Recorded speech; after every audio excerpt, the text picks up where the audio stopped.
Pasti kalian membaca sebuah cerita dan bertanya-tanya sebenarnya apa sih yang terjadi? Nah, pada cerita kali ini kita akan menyelami cerita tentang berbagai misteri. Nah, misteri apakah itu? Jawabannya terdapat dari buku ini. Buku ini berjudul The Little Detective karya Pasukan Pejuang Literasi dan diterbitkan oleh Shalmahat Publishing dengan total 150 halaman.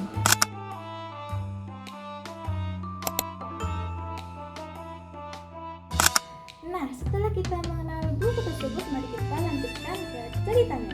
Dalam buku dari detektif ini menceritakan tentang petualangan detektif cilik beserta teman-temannya dalam menyelesaikan kasus di lingkungan mereka.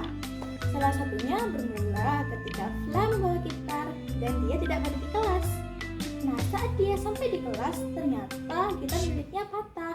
Mereka pun bertanya-tanya, sebenarnya siapa sih pelakunya? Dan bagaimana bisa gitar itu bisa patah? Apakah ada sesuatu? Selain itu juga terdapat beberapa kasus lain gitar itu, seperti hilangnya benda, seperti jam tangan, daun kelot, hingga tempat bekal.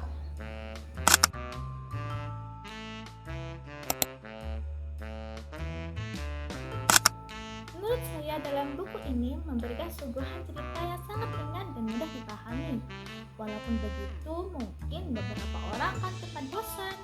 Tetapi janganlah salah, karena kebosanan itu membuat kita ingin membaca berulang kali cerita tersebut karena ringan dan mudah dipahami tadi.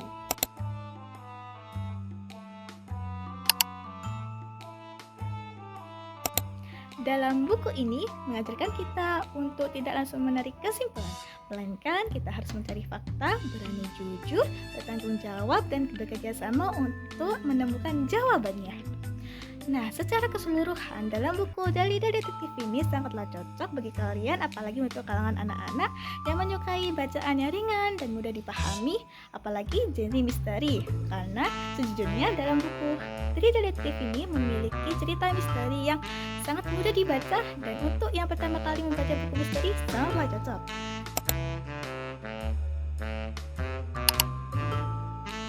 Satu persatu petunjuk telah ditemukan, berbagai pertanyaan mulai mendapatkan jawabannya, dan akhirnya kasus ini pun dapat diselesaikan. Namun, sebuah cerita tidak benar-benar berakhir ketika misterinya terpecahkan, karena dari setiap petualangan selalu ada sesuatu yang bisa kita bawa pulang.